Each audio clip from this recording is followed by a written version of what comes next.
Welcome to Motivate, Grind, Succeed, the podcast, a show designed to help you to simplify and systemize success using high-performance habits. My name is Rasean, your host and favorite internet neurotransformation coach. And in today's episode, we're going to be talking about a powerful topic that can change the way you approach life. How to stop caring about most people's opinions and focus on the advice that truly matters. By the end of this episode, you'll know why we care so much about other people's opinions, why most of them don't matter, and how to identify the opinions that actually do.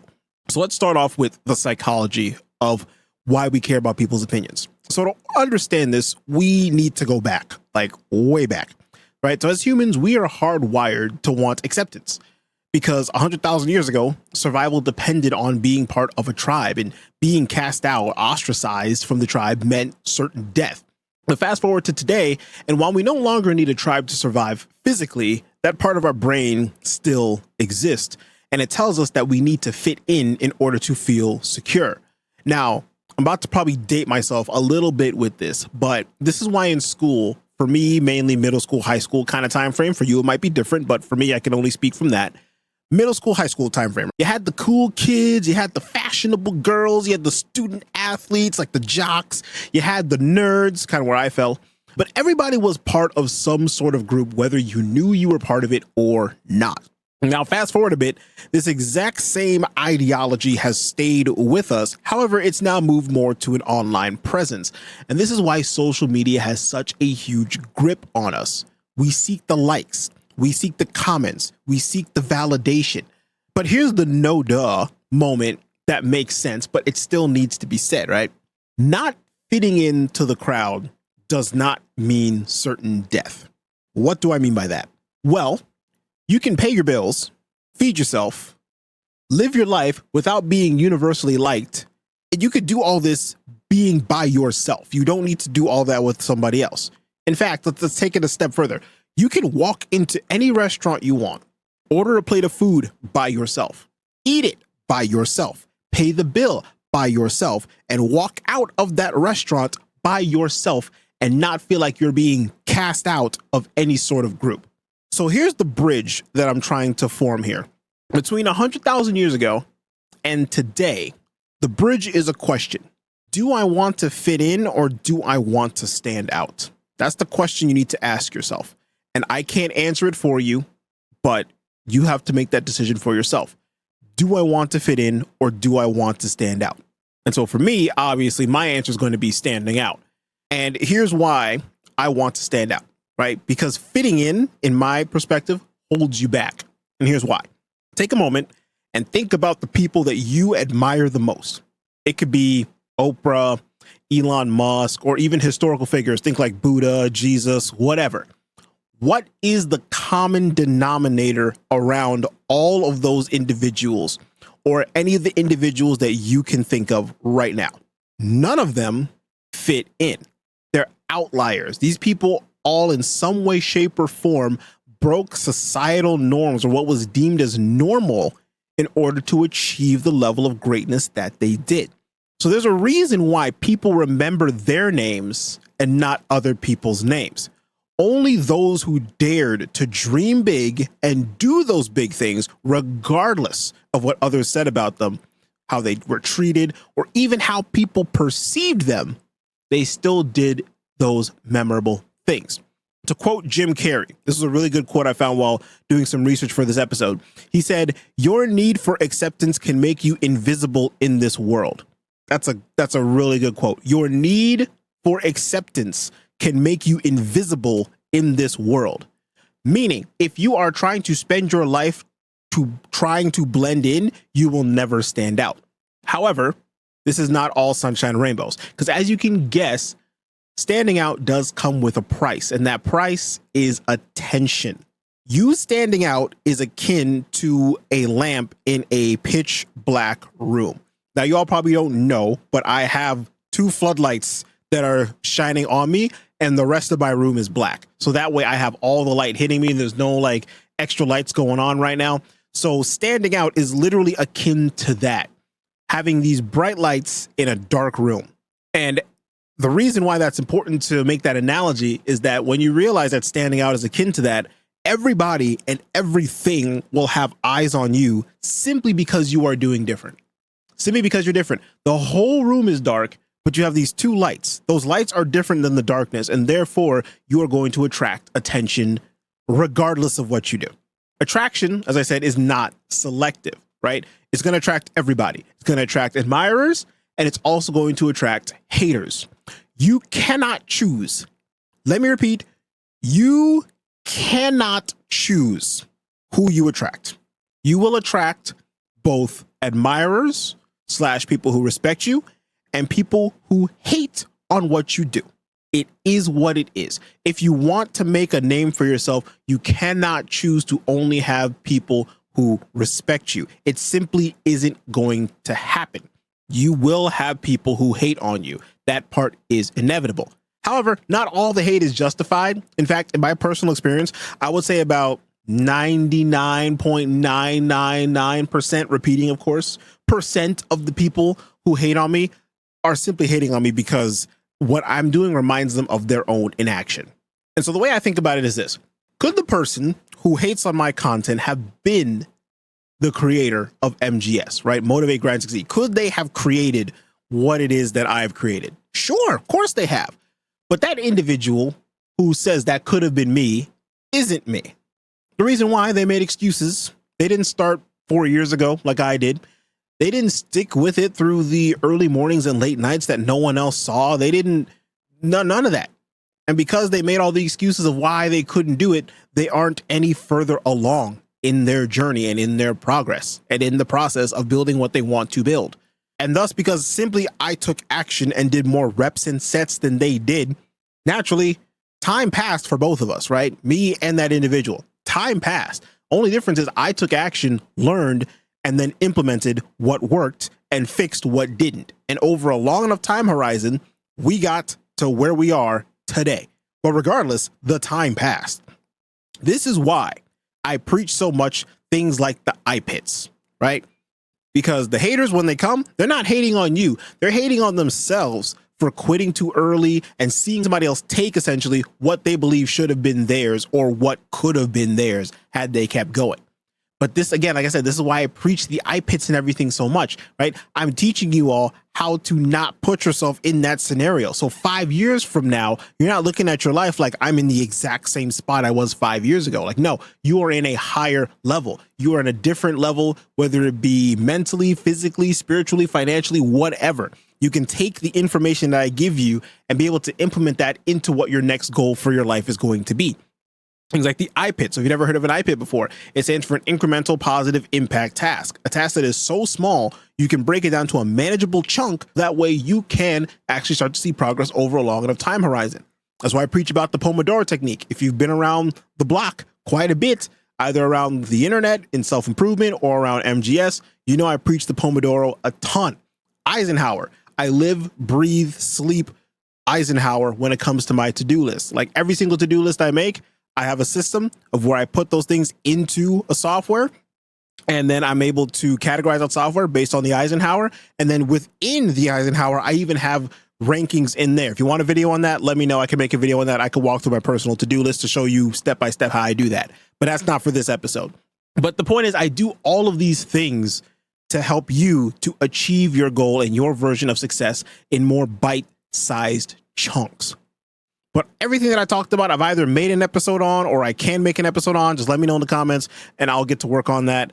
But those are, again, for another episode. But for now, what you need is the actionable steps. So here's what I want to leave you with in terms of regarding other people's opinions. And it all comes down to essentially filtering the noise. Whose opinions truly matter? All the tips I'm about to give you, which is really just 2 tips, it really boils down to one word, and that is filtration. Not all opinions are created equal. So how do you decide whose advice to value? Me, I follow this filtration method. Step one. It's 2 steps. So this is not difficult, okay? Step 1, make a list of trusted advisors. Think of the people whose opinions you respect. This should be a small, selective group, okay? This should be small. For example, your parents, right? Your parents, they might give you great relationship advice because they've been married for 20, 30, 40 years. so they can give you relationship advice of how to stay in a committed relationship. That's great. You can use it for that. But if your parents never started a business, don't take their business advice because they don't have the reps and sets. Another example, you have a friend who's great with finances. They might even be a financial advisor. Go crazy. Take their financial advice. Honestly, you have to implement, but you could definitely be more receptive to it. But if that same friend is struggling with health and fitness and is like 30 pounds overweight, you may not want to go to them for fitness tips and advice. I'm just super saying, okay? Personally, I keep my list to just 3 people / 3 groups of people who truly know me and they want me to win. Group number 1 is my parents, right? My mom and dad are great examples to me of where I want to be regarding relationships and family life, since obviously they've lived longer than me, obviously, and they've seen more, they've experienced more. So why wouldn't I take their advice and listen to what they have to say? They've been married for over 25 years, so obviously I think I can learn a thing or two from them, right? Number 2 is my coach. He's the person where I want to be in terms of business success. Okay. He coaches individuals on developing self-confidence, reframing negative mental beliefs into positive ones, achieving a growth-oriented mindset, and helping people to thrive where they are instead of thinking that they need more. He's helped me quite a bit in terms of starting the podcast, in terms of launching my business. He's helped me a lot with the mindset part of those things. And so since he is where I want to be right now, current goal, business-wise, obviously he is somebody I'm going to take advice from regarding the business. And third, and most importantly, is God. He's the person who designed me. So obviously he's going to know what's best for me. He knows my strengths. He knows my weaknesses. He knows what gifts I have. So naturally, I'm going to ask him where he wants me to use the gifts to give the maximum amount of impact to other people. That's my list of 3. Right now, with the goals in mind, these are these 3. Will I listen to other advice? Yes. But will it rank higher than these 3, depending on what I'm doing? No, it will not. Does it sound harsh? Kinda, but again, at the same time, this is my life. This is your life. You only have one of them. So whose advice are you going to take? Second part of the filtration framework that I use is to ask yourself, would I trade places with them? So someone offers advice. It could be valuable. It could be invaluable. It could be 2 cents. It could be $25,000 worth of advice, whatever. If someone offers you advice, evaluate their expertise in that area. For example, if they're giving you financial advice, ask yourself, would I want that person's bank account? Now, I'm not saying go ask the person what's in your bank account, okay? But just if someone is giving you advice on these things, ask, do I want to live the life that they're living? Because the advice that they're giving me is only from their perspective, meaning that if I want to get to where they are at, I should kind of listen to what they have to say. Another example, if it's fitness advice, do I want their level of energy and health? If it's self-help, self-improvement advice, is that person living a life that I want to live? If the answer is no, the advice doesn't deserve more attention than you just listening to it. Now, this has a very super small caveat, right? Because I don't want this to be like black and white, cut and dry. The one caveat I'll give to this is that I would still watch and listen to people who are on their way to the end goal as well. This is because sometimes I've noticed, personal experience, sometimes people who are where you want to be might be a little bit out of touch with the way things are now. So what I mean by that is somebody who maybe built up a business maybe 10, 15 years ago has solid advice that they can give you. However, at the same time, some of it might be a little bit outdated with current technology. Like they didn't build their business 10 years ago with the use of AI. We now have AI. So there might be a little bit of a disconnect. There might be a little bit of a difference of thing there.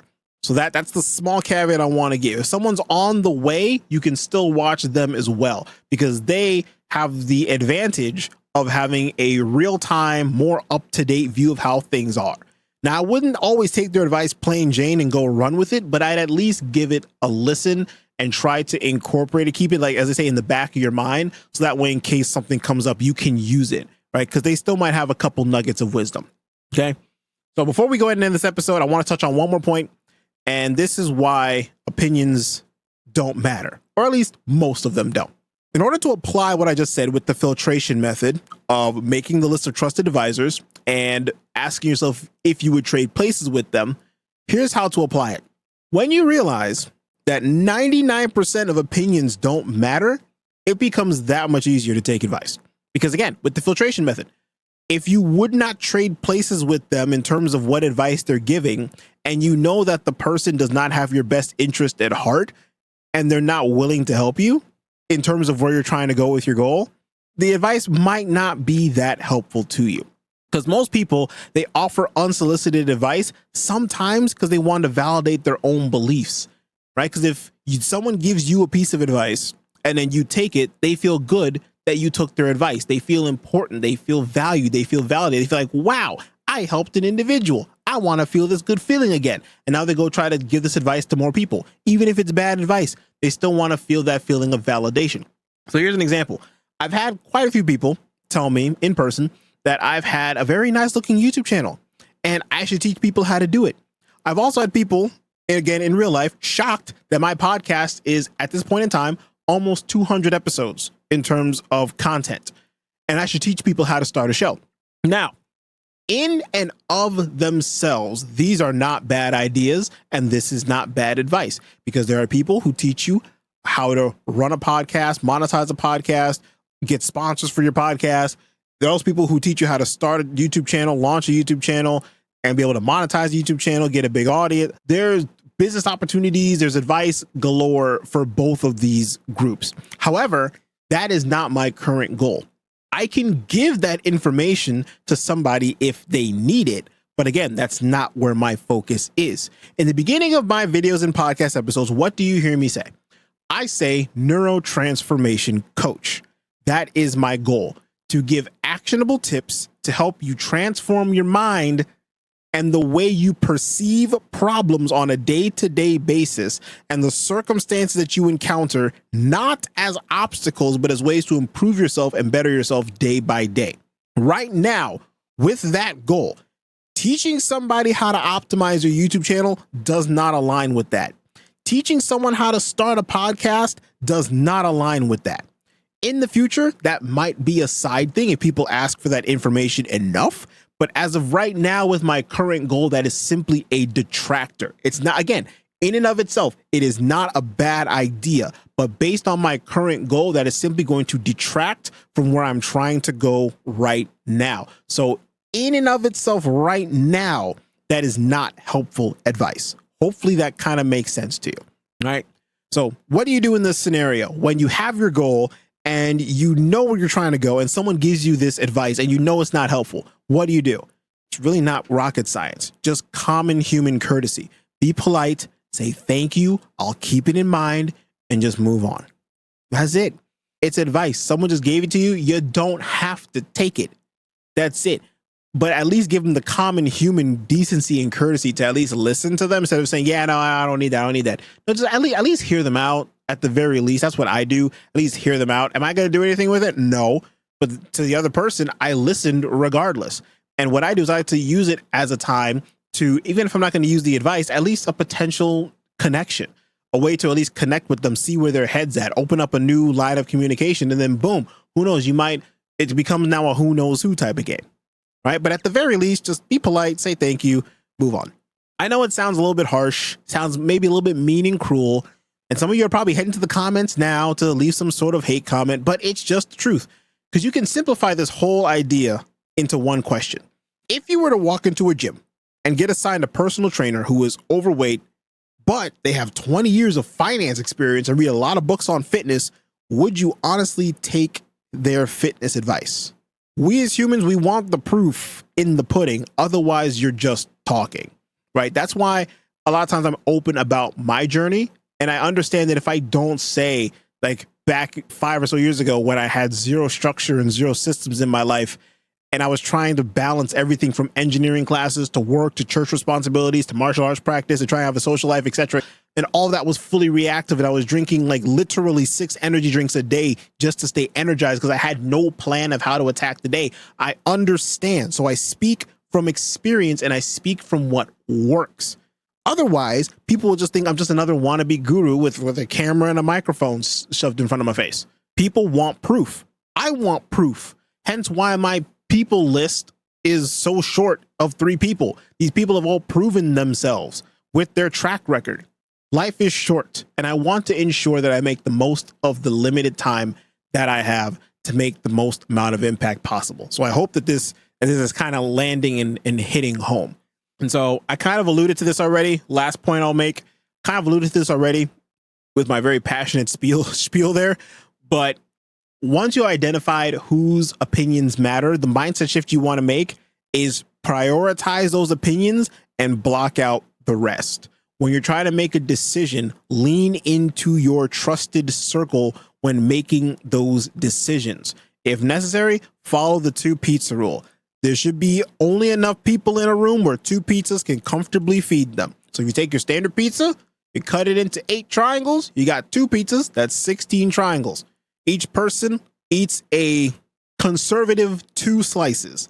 That means, including you, there should be no more than 8 people in that room to help you make a decision. There you go. Get your 8, get you plus 7. There you go. Get your 7 other people. If it's more than that, you're listening to too many people. There you go. Just helped you out. But lean into your trusted circle when making those decisions. For every other opinion, treat it as background static. That's what I do. It's just background noise. Someone's just spouting something because they want to say something. Fine. Give them the opportunity. Give them the chance. That's cool. But am I going to use it? Probably not. Here's the thing to remember. This does not mean you're arrogant. Does not mean you're standoffish. Does not mean you will refuse help from anybody else. It just means you are singular goal focused. Remember earlier I said be polite and say thanks? If you take a second, just take 1 second and think about it. Imagine the progress you can make in 6 to 12 months if you filter out 99% of the distractions and focus on the advice from people who genuinely want to see you thrive. Think about that. And that's what I have for you for today's episode. Some thoughts, filtration process, and some food for thought. Hopefully you guys learned something. Hopefully you implement something. Take care, and I will see you in the next episode. And guys, that's going to wrap up this week's episode of Motivate, Grind, Succeed, the podcast. Guys, again, if you like what you heard, be sure to subscribe to the show for weekly uploads. If you love what you heard, be sure to sign up for that email list. And if you hated what you heard, be sure to share it with somebody who will appreciate it. Also, if you guys want to get access to the show notes or any kind of resource or link or to anything that was referenced in this episode, be sure to check out that episode description below. You'll also find the contact information, any freebies, or any sort of thing from our little corner of the internet. Check out the episode description. It's going to be an absolute gold mine for you guys. Until next time, take care, and I will see you in the next episode.